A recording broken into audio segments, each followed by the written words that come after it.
First, to put this in perspective, and as some of your correspondents just said, this is the worst attack on Israel since 1973, the Yom Kippur War, almost exactly 50 years ago.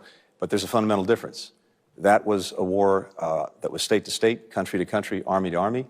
This is a massive terrorist attack that is gunning down Israeli civilians in their towns, in their homes, and as we've seen so graphically, literally dragging people across the border with Gaza, including a Holocaust survivor in a wheelchair, women and children.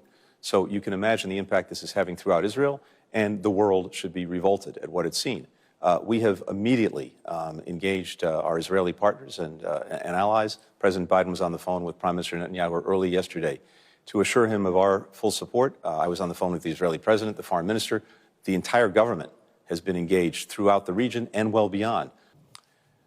George, it's no surprise that those opposed to the efforts to normalize relations between Saudi Arabia and Israel, and more broadly, to normalize Israel's relations with countries throughout the region and beyond, who opposes it?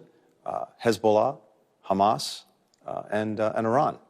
So to the extent that this was designed to try to derail the efforts that were being made, that speaks volumes. Right now, the focus is on dealing with this attack, dealing with Hamas, and we'll come to the normalization efforts, which, by the way, are incredibly difficult when it comes to Saudi Arabia and Israel. Lots of hard issues to work through. But if we could get there, that would significantly advance stability in the region. It would offer so many greater prospects for people in all of these countries. And there are basically two paths that are before the region right now. One is the path of normalization, of integration, of people working together.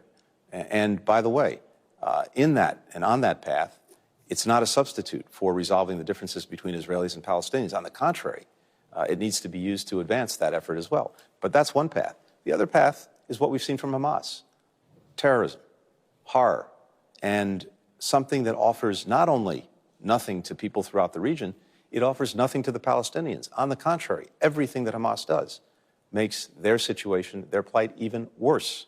They bring nothing but death and destruction, not only to Israelis, but to Palestinians. So there's a long relationship between Iran and Hamas. In fact, Hamas wouldn't be Hamas without the support that it's gotten over many years from Iran. We haven't yet seen direct evidence that Iran was behind this particular attack or involved, but the support over many years is clear. The challenge for Israel and the challenge for all who support Israel and oppose horrific acts of terrorism is, again, to take measures that provide for accountability for what's happened, and also to do our best to ensure that this doesn't happen again.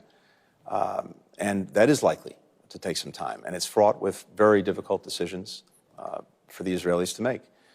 I don't want to speculate, get ahead, get into hypotheticals, but this is, now we're 24 hours or so into this.